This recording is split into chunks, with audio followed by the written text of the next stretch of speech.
So let's toss it back to our anchors now with Travis County Judge Andy Brown. Thank you. He just sat right next to us down as soon as he walked into the lobby. We made sure they brought him right in. Thank you again so much for joining us this morning. We know that it's been a very busy one for many counties, including ours in Travis. Thank you. Thanks for having me. Let's start with the operations that you're seeing unfold and some of the resources from Travis County. Where are they going and why? Yeah, so we've been monitoring all night in Travis County, and the rescues capabilities of Starflight were not needed in Travis County because of flooding or anything like that.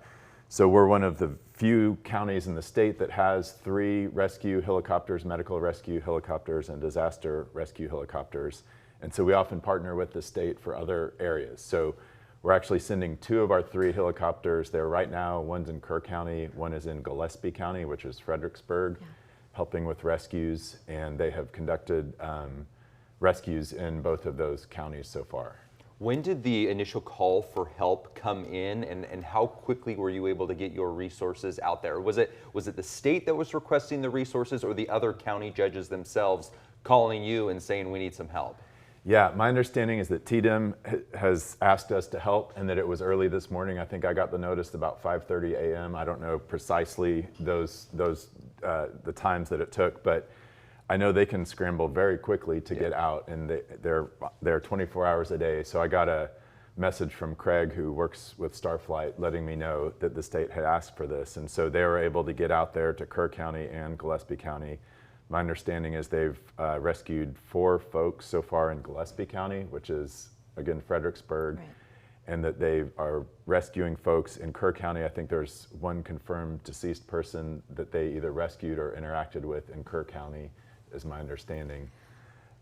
We paused just for that. That is the first time we get a confirmation of this flood that has turned deadly in Kerr County. From what the judge is telling us, if you're just joining us and you're watching, that was the rising Pedernales River in Gillespie.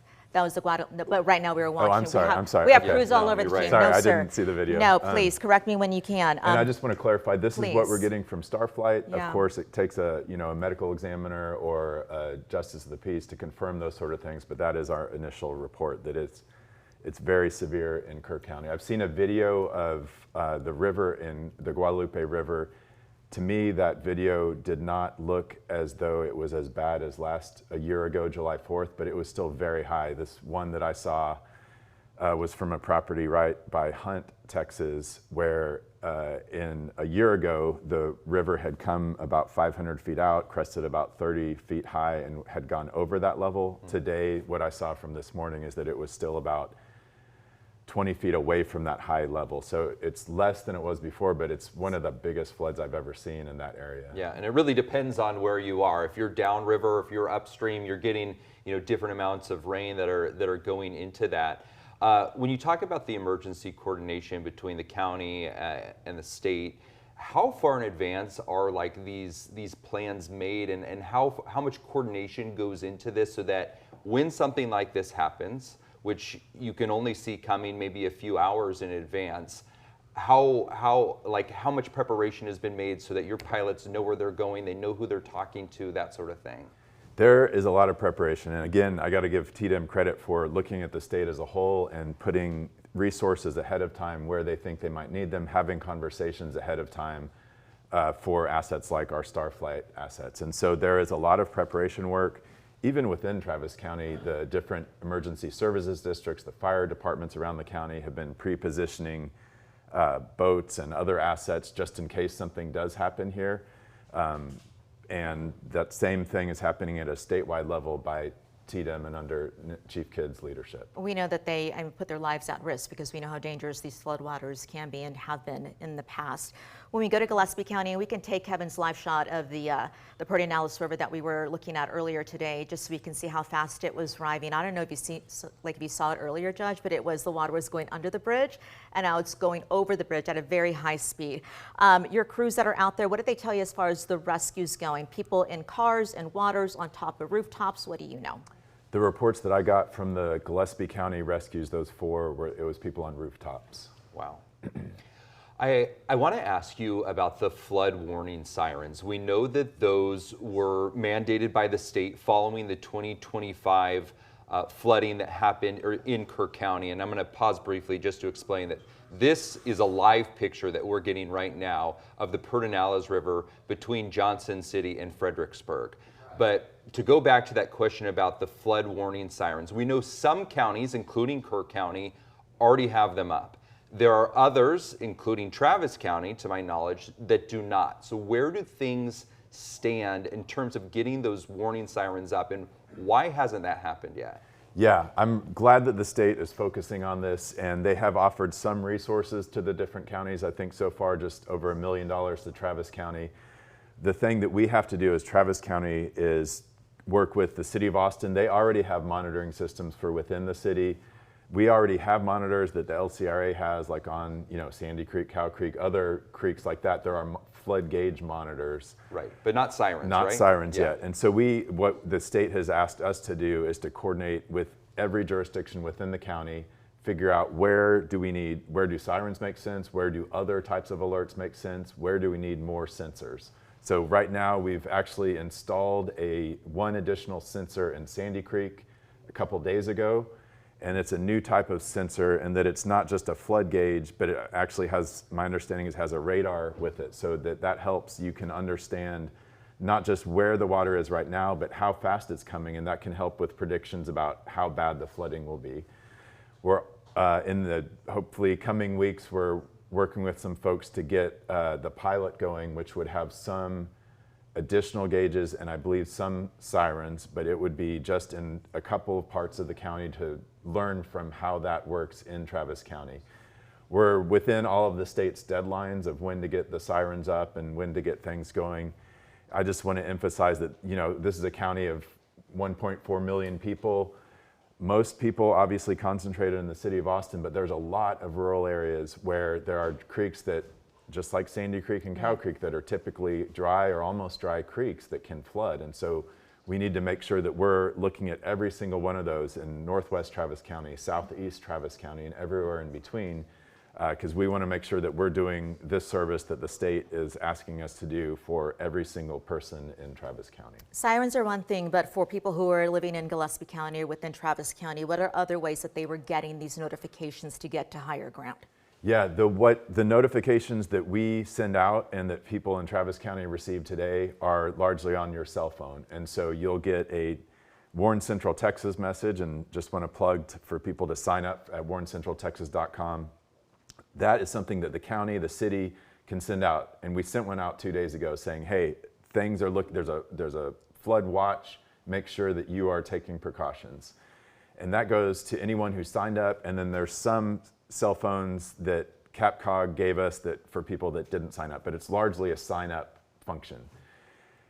But their cell phone they have to have a signal. You have to have a signal on the cell phone. Also, the next step up is iPause, and that's a system you don't have to sign up for, and that gets you, whether you signed up for it or not, if you're in the targeted area, you will get that notification on your cell phone. Right. Again, you have to have the cell phone signal. Right, which can be difficult.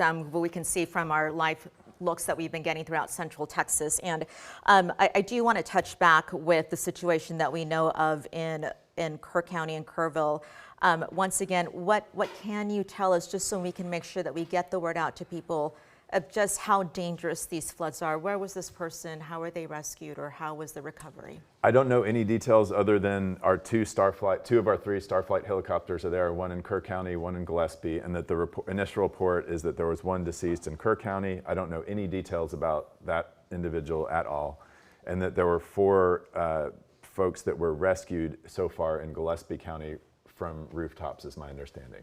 This is this is not a strange situation, as far as, like, we've been there before. You have been the Travis County judge when you've heard that somebody has passed away from these floodwaters. I just want to know, just you looking back when you hear something like this happening again, just what that does emotionally, just as a person who not only is in charge of 1-point-something people, but just as a person who was watching the floodwaters along with us. Yeah, it's really horrific, and it makes me remember what happened in Travis County a year ago, what has happened in floods previously in Travis County and the city of Austin.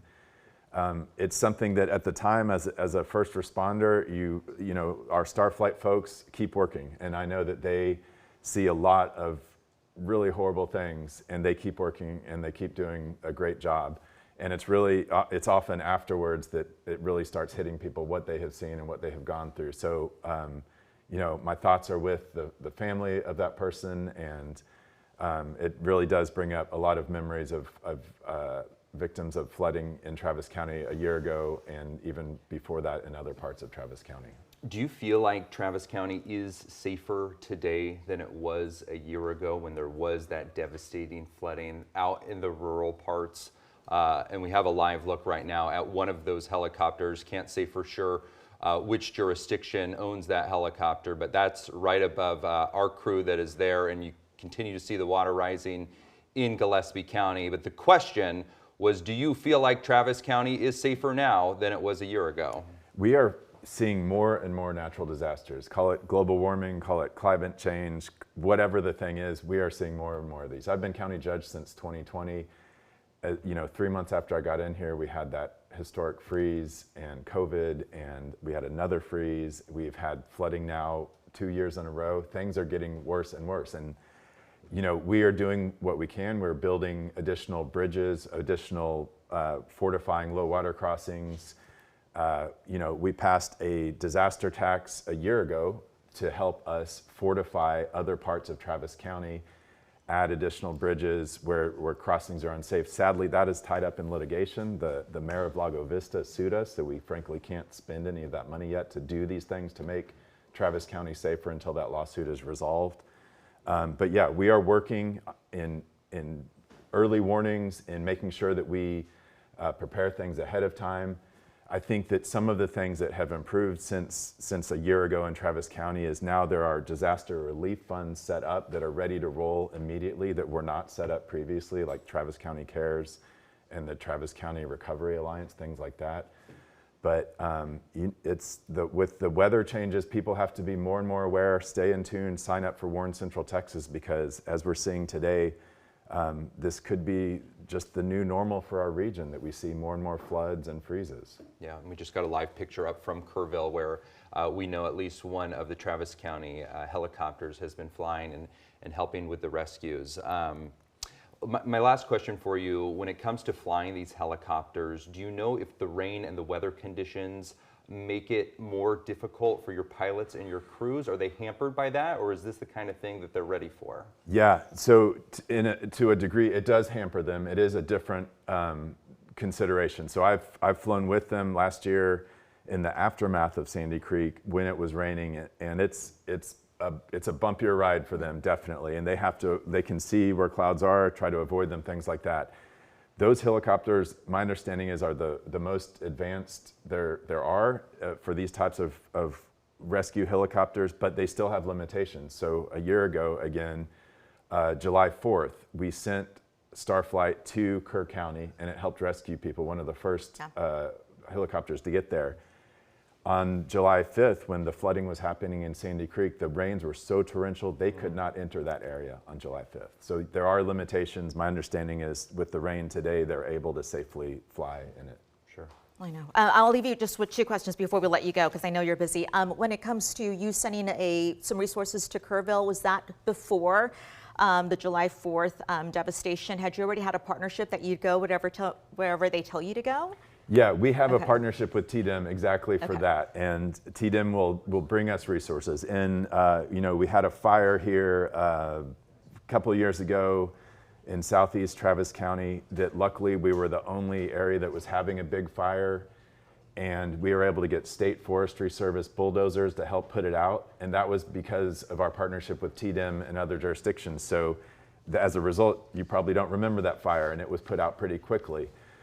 So absolutely, we have kind of mutual aid agreements with the state, with other jurisdictions. I'll remind you, in Sandy Creek last year, we had teams of search teams that came here from as far away as Florida and Alabama to help our searches. And that, again, is because of these mutual aid agreements that we have. We have reached out to some of the state resources as well to ask more information about that. But just one more time for our viewers at home who are thinking, well, here in Travis County or in this area, it's not really raining as much as it is in Kerrville or over, in Gillespie. But what would you say to them as far as neighbors who are helping neighbors? Stay prepared, stay in contact with your neighbors, sign up for Warn Central Texas. And a year ago when we saw what was happening in Kerr County and Kerrville, there were no predictions that we would get something similar here until it was right upon us. So stay weather aware, watch KXAN weather, make sure that folks are staying tuned and have a plan. If you live in one of these areas where flooding is possible, make sure you have a plan and maybe take some steps ahead of time to prepare for that.